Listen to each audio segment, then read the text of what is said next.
Welcome, Facebook family. We are going to talk about a subject that this generation needs to hear about. We need to talk about jobs, entrepreneurship, escaping the rat race, the 9 to 5. Is having a job worth it? Ebony, let's start with you. How do you feel about working in a job? I hate it. I just don't like it. I feel like management, certain managers take things too personal instead of thinking about the business. Yeah. The last 9 to 5 I had was the worst job I ever had in my life. Like, they like to click up. Yeah. They petty, unnecessary stuff. Like, cut your hours, playing with your money. And then when you quit, they want you to give them a 2 weeks notice. No, when you fire me, are you going to give me a 2 weeks notice? No. Wow, that's true. So yeah. I have to get how I live, you get it how you live. Like, respectfully, Yeah. So I don't like it. We're living in a generation that's producing the most millionaires than ever before. That's just like during COVID, there were a lot of entrepreneurs that utilized that time to create products. They began to make money. It was just a restriction, being able to go into work. It was a lot that was going on, and we had to learn how to survive. And people will begin to see that having a job wasn't worth it. I want to ask you, do you think that having a job is worth it? Now, we understand, if you have family, you have bills and all these different things, but do you think that having a job can limit you in your salary? Especially with you have a salary, what am I trying to say? You have like a salary that you can only go up to. Say that you only can make $50,000 a year with that specific occupation. You're limited. So we can talk about all the things that go on with just having a job, having that 9 to 5. What about if you're late? Boom, you get fired. Because you have different things going on with your car, with your family. All these things really happen. So I want to ask the people today, do you think having a job is worth it? What do you think, Maya? I would say there's pros and cons for sure. I think overall, everyone should be making an effort to come up with their own business, whatever that may be, because of the times that we're in, like the AI and the technology taking over majority of the jobs. So I think that that's an important thing that people need to think about long term when they're thinking about things, because a lot of people, like in the old days, you get work and you would get like your savings at the end, you would retire and you would be good. Like, you can't really do that anymore. People who were living off of that are now having to get jobs in their old age. So it's thinking about that like long-term, impact of things. So I think that that's important, but I also believe that like you can meet a lot of nice people on your jobs. You interact with a lot of different people. And I think if you have a strong team and you believe in what you're working for, like maybe if you believe in animals and you're working as a vet, like things like that, I feel like it's still important because we do still need those jobs. But it's all about where you're working and if it's something that you genuinely like believe in. No, I definitely agree with that. I definitely agree. That's why I tell people, man, especially about AI, learn AI. If you're in this particular generation, learn AI, because AI is going to take a lot of jobs. Learn some skills to be able to build so you can be able to thrive in this type of economy, because having a job is not worth it, unless you're getting paid enough and you're able to take care of your family, you feel fulfilled. But we have to talk about the different things that do go on within having a job, dealing with management, supervisors, dealing with other employees. Tell me some of you guys' experience just working with bad employees. Micromanagement. Or if you're not a manager or supervisor, but in your head, mentally, something is off and you're trying to control what I'm trying to do, like, or snitching. Oh, I was going to get into that. Wrong people snitching. It's like working with kids, like it's crazy. Like, it's crazy. I just, it's not for me. Like, you don't get me wrong, you meet nice, great people, but the bad always outweigh the good at a 9 to 5. I'm sorry. Yeah, and I think it's too, like, you think about, like, depending on where you're at, the atmosphere, because some jobs is like they're really strict, and that can be good because it holds the other people accountable, so you're not taking on like extra work because they're not doing their jobs. And then there's the jobs where it's more relaxed and it's like the manager kind of let you do what you want, but then it leads to like now you have to deal with the fact that you might be doing more work or you might have to be more cutthroat or whatever it may be. But it is like that balance of, do you want a stricter like environment or a looser environment? Well, I had a manager one time. It was a terrible job. The pay was horrible, but the manager was amazing. He was the best manager I ever had. And when he quit that company, everybody left and followed him. Like, he was he was a good, very good manager. Like, he knew how to, he was a team player. These other managers, like, you don't get paid enough to act the way you act, and then watch how you talk to me and watch your body language, you know? Yeah. So, yeah. Man, have you ever had that one coworker that just acted like a supervisor? Oh my God. You always got that one coworker that always want to act like a supervisor and get paid the same amount of pay you get paid. Like, they tell on everyone. They're gonna tell on everyone. You can't really trust them. Yeah, it's like, why are you snitching so much? But they be the ones who be doing the dirt. You know? I've seen that. And mental health. I feel like when you working at these 9-to-5s, you need to check on your mental health, because a lot of these people, they go crazy. That's true. Oh, that's a huge topic right now. And hygiene too, you know? Yeah. Let's touch on that mental health. You know, there's a lot of people right now, they're dealing with a lot of mental health, you know, issues, depression, anxiety. I think one of the keys is learning how to balance that out. You know, having a job, dealing with family, paying bills. There are a lot of people who are going to work, they're not really happy. They're just paying bills. They're living to pay bills. They are living to pay bills. And it's like when you're working hard, your kid is sick, your car is messing up, and then you get to work, you got somebody sent you, she came late. You don't know what I just went through to get here. Like, you don't know what happened. Or you got a manager taking things personal. Like, it's just crazy. So, are we name dropping the jobs that we worked at before? Nah, we're not gonna do that. But I think it is important too, like, to make sure you're taking that, like, mental health day. Like, it is important. I know it seems like life will not go on if you miss a day, or, you know, you take that day off, like, nothing's gonna be able to be paid, or, you know, like, the job's gonna fire you. But, like, in all actuality, you do need to take, like, that time to just, like, whether it's one day or however much you need to get yourself together. And I think that is important. And then I feel like it's getting more incorporated. I feel like it's important that managers, they should stay, like, they need to just stay up on the managers. Like, they need to have meetings, because these managers that gets in, like, this office and get these titles, they let it go to their head. I've seen they that. Take it personal. They need to have some type of classes for them to keep them updated on certain things and how you treat and talk to people. You know? Yeah. So it just, I think it's important. And, like, even with women, when we have our monthly, I think we should get some type of grace. I agree. Like, I think we should get some type of grace, because it's hard, you know? Yes, I agree. But, okay. What makes you think that it's hard? I just think because, like, you're going through this pain internally, and it's like something that's consistent. So your body is, and you're going through all of these changes, and you're expected to operate at the exact same capacity that you are on a normal day, and it's not the same at all. It's and like everybody's flow is different. Like, you get some heavy flowers. Like, you standing up at a job is crazy. I think that's like, I think everybody should be able to sit down. It's not a fire hazard. You know, it's not about being lazy, because I don't mind working, but standing here and I'm on my menstrual and my back is killing me and I'm cramping and I have a heavy flow, that's crazy. Well, do you guys think that businesses are more about profit and performance versus the person? Yeah, yes. I think a lot of them are. Profit and performance versus the person. I see certain companies that treat their workers good. Mm-hmm. And when you treat your workers good, you get more out of them. They're going to want to work harder. They're going to, you know, even with management. If I have an excellent manager and I had a shitty job, like I told you, the pay was horrible. But the manager, like, okay, you call me on my off day, I'm going to come in and work for you because you're so nice. So you're saying the business atmosphere can run better if the managers and the supervisors learn how to deal with their people better, more effectively. Mm-hmm.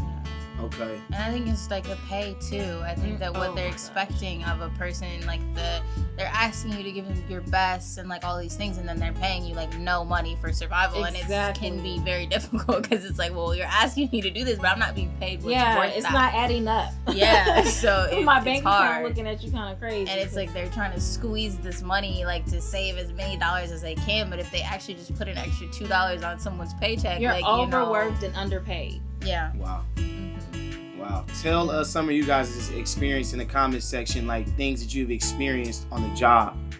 You know, there's a lot that people want to talk about. Sometimes people are silenced, but we want to hear your thoughts and your opinions and your experiences on the workforce right now. I'll go ahead. Now go ahead. A lot of managers are bullies. Or you I've tell dealt or with that. say something, they will get you fired and get you out of that door. Yeah, they don't like you. Yeah. They'll team up against you, or they'll make you quit because they'll Yeah. harass you. I think that shouldn't be acceptable at all. If there was something that you can tell, like your younger self, what would you tell your younger self? Would you tell your younger self to become an entrepreneur? Most definitely. Or would you go into the workforce? No, have my own business. Yeah. Most definitely. Yeah. That's what I think. Stay consistent with your dreams and like genuinely like work. Don't put the ever work give into up. that. Yeah. I think a lot of people don't want to be entrepreneurs is because it's easier to go work a 9 to 5. You know, you go clock in, you do your job, and you clock out. You know, when you're an entrepreneur, you got to have a specific emotional and mindset that comes with that. When you're working 9 to 5, you know how much you're going to get paid every week or bi-weekly. Yeah. Versus when you're an entrepreneur, that can fluctuate how That's much what you I'm gonna make. say, yeah. You know, and I think that's the major difference. It's scary. It can be scary. Yeah, it can be fearful. We can talk about that being, you know, having that fear of being an entrepreneur, but I want to tell someone today that it's worth it. I think that it's worth it because there's no salary cap on your finances when you're working a 9 to 5, or utilize your 9 to 5 to get out. Yeah. A lot of people don't talk about that, man. I've lived that and walked that. Utilize your 9 to 5 to get out of that 9 to 5. And then use the 9 to 5 within that hour and that time frame to build a business plan. You know, strategy, products, business systems, all those different things that you should be learning. Listen, I'm going to drop some good game on you right now.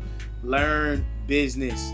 Learn business plans, building products, financial strategies, especially if you are 16 to 25. Begin to learn these things so you don't have to go work for someone else and make their business rich, and you can make your business rich. Because there's a lot of people, you know, that's 30 plus wish they can, you know, go back to their younger self and say, hey, I wish I would have did something different instead of going to work for someone else to make their business. And it's still not too late if you're 40 and over. I don't think it's not too late. You still can do it. It don't have an age cap on it.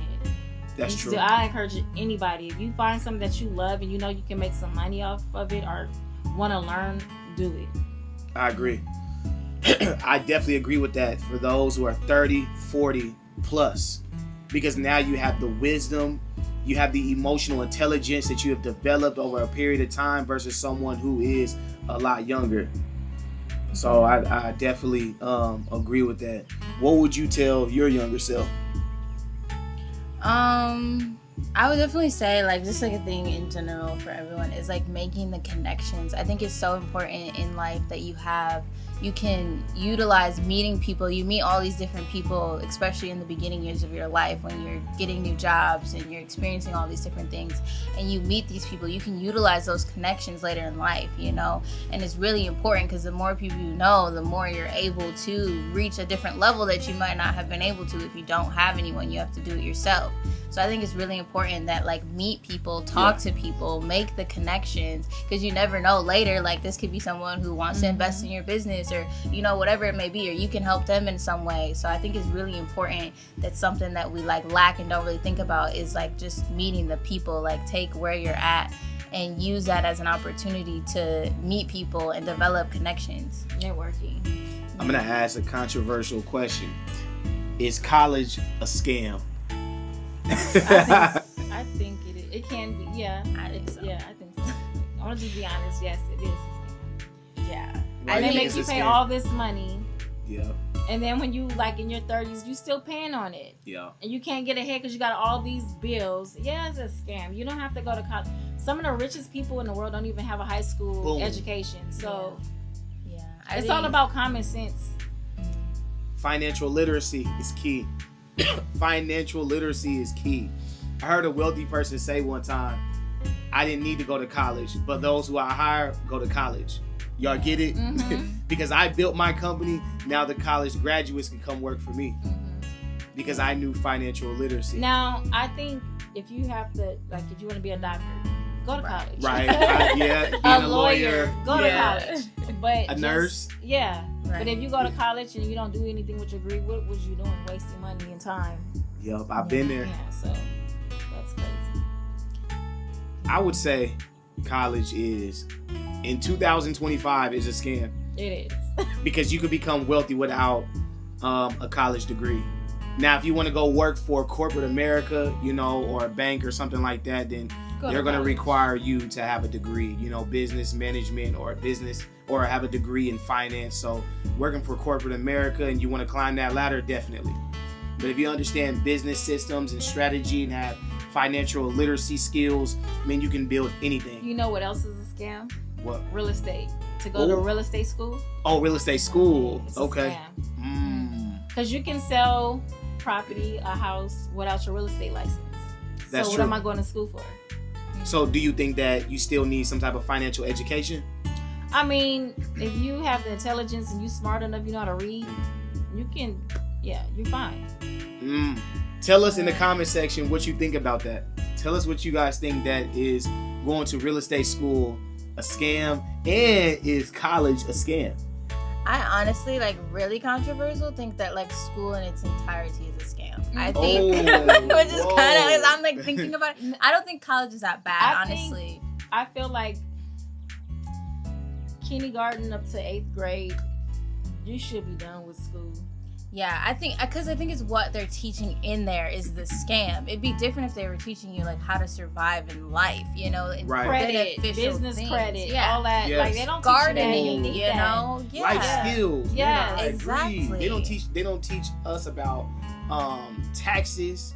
Right. You know, as a kid, you don't learn anything about taxes, being able to go deep, learning how to thrive. Like, why they don't teach that? Yeah, communication, just like development in those areas. And I think that I don't necessarily think college is a scam because you can learn those things. Right. But I think how much you have to pay to do it is ridiculous.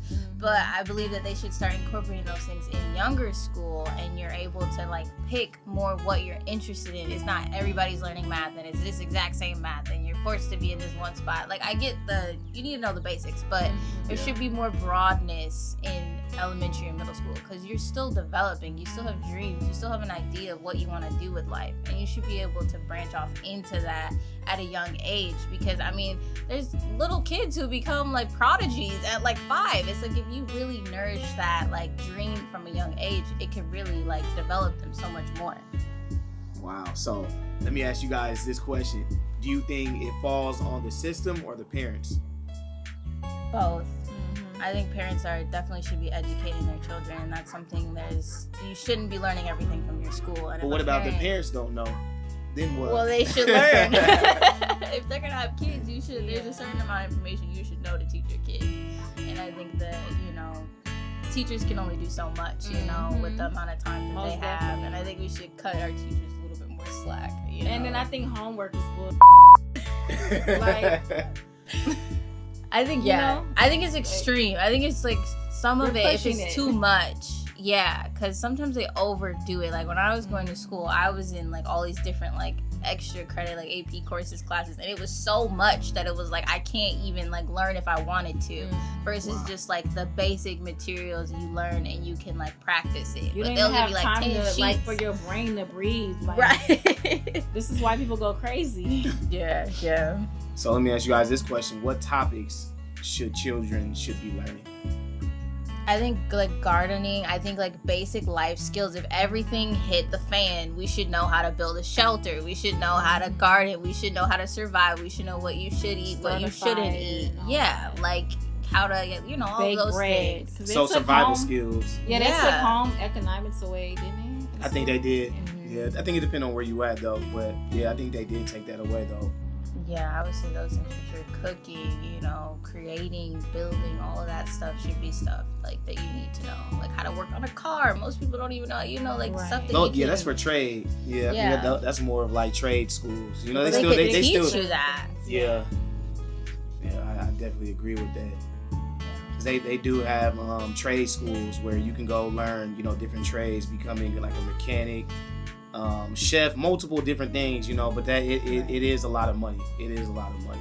Exactly. But we definitely need to be taught survival skills. For some reason, they don't teach us survival skills. What do you think the system is trying to produce?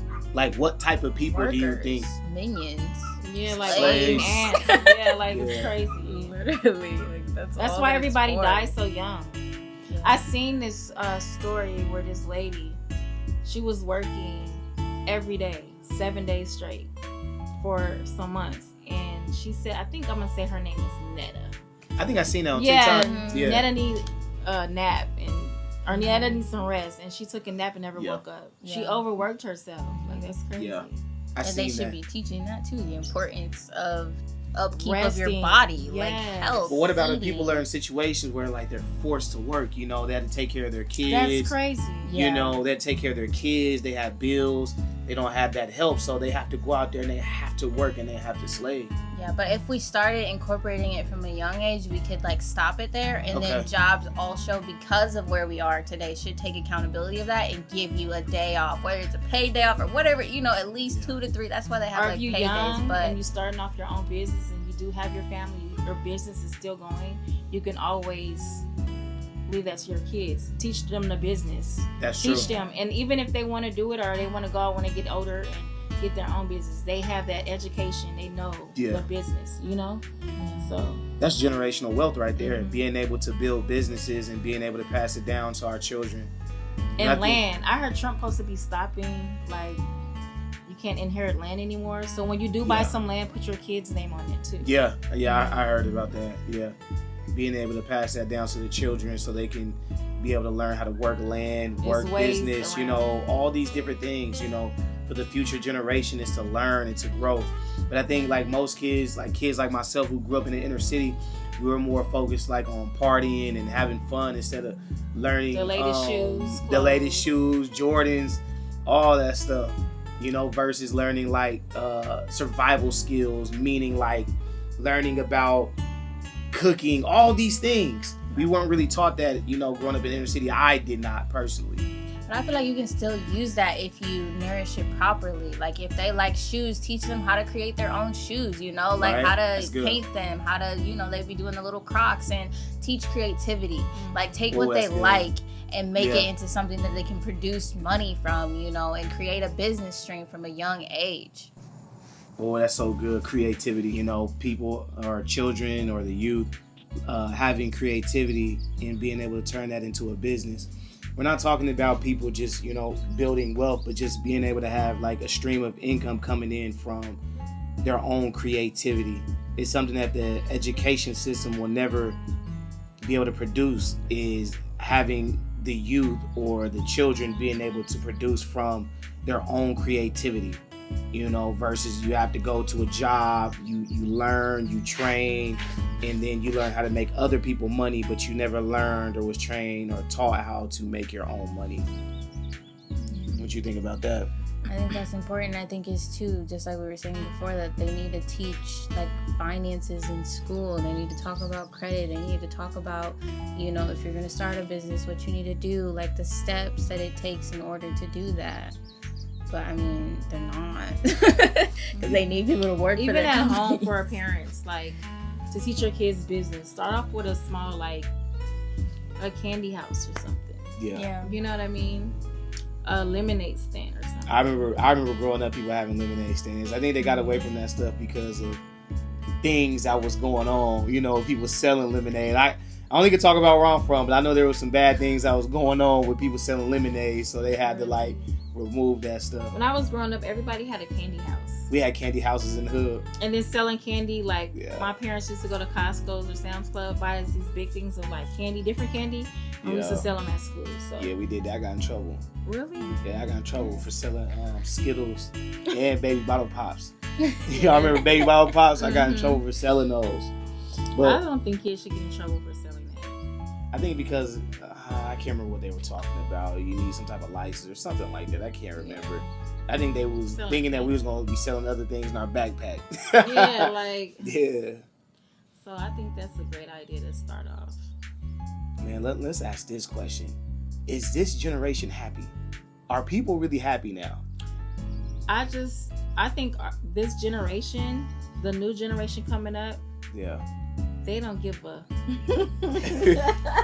I think they don't have like tolerance for, like, they don't have patience for the BS. So they don't care about if a job doing them bad, treating them wrong. They be like, doop. They're not gonna make their own money. Yeah. This generation, I feel like, is more independent, and they not just going for anything and everything. Yeah. And I love that about this generation coming up. Yeah.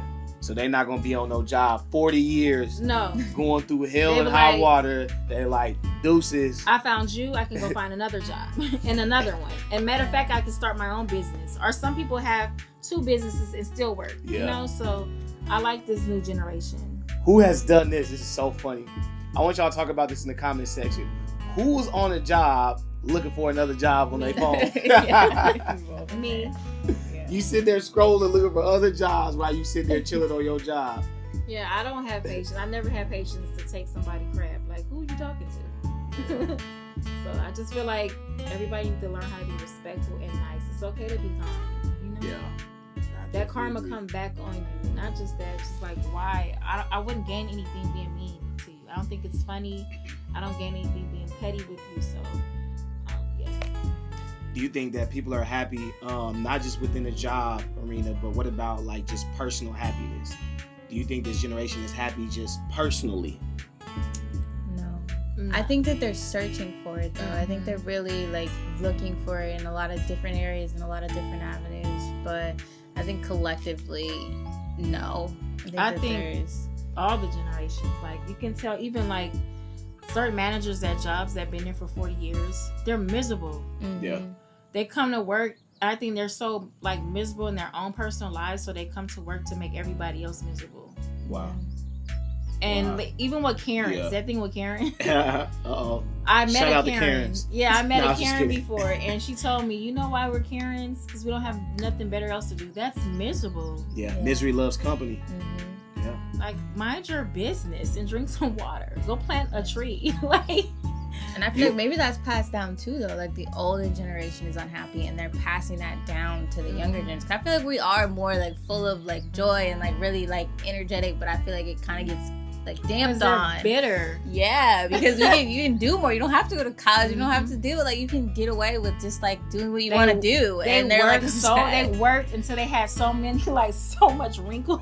Like, a lot of people just work a lot and then created all these bills and they can't enjoy the fruits of their labor. That's good. Yeah. You know, so they just bitter and angry and they take it out on everybody around them. It's not okay. You know, it's not okay to be racist and be mean or nothing. Like, what you gaining from that? Yeah, that's good. Enjoying the fruits of your labor, man. I think that is something that's key. I think even the Bible talks about enjoying the fruits of your labor as a gift from God. Yeah. You know, you can work like a slave and then you be miserable versus you're able to enjoy the fruits of your labor. You know, being able to enjoy your money versus you're just slaving for it and you can never spend it. You're not happy, you know. So I think it's a gift from God being able to enjoy the fruits of the labor. And you touched on something like a minute ago. You talked about people are searching. You know, what do you think people are searching for? The answer. Why Freedom. they're here. Yeah, purpose. Freedom, peace, you know. Like even when I feel like when you plant a seed and it grows and you get excited and you get to eat it, whatever you grew, that's enjoying the fruits of your labor. That's good. Yeah. The process. Because the process, you have to water it, you have to nurture it, like you have to, babysit it. When you grow something with love and then you get to eat it, it's gonna taste better. Even when you cook with love, it's gonna taste better. That's true. I don't like eating from people that's angry cooking. That's true. It tastes different. Talk about the principles behind that. Eating from love. Like, what does that mean to you guys? I think it's important when someone pours themselves into something and they're doing it just so that you can enjoy it. There's a difference in that process and the steps that it takes to that. And it makes an impact on the dish itself. Yeah. Even though the dinner, I made an early dinner. Even though it was like simple, I woke up happy to cook that. So it tasted better. It was fire, y'all. Let me tell y'all, it was fire this morning. So if I would have got up with an attitude and it wasn't gonna taste good. You're more careful too. You're thinking about how much you're seasoning. You're thinking about all the little details of just. I can add this to make it taste better. Right. Yeah. Versus just pouring it. Whatever happens. It's different. So we're gonna tell y'all: be careful who feeds you and the motive of their heart. Yeah. And what they're feeding you and how they're feeding you.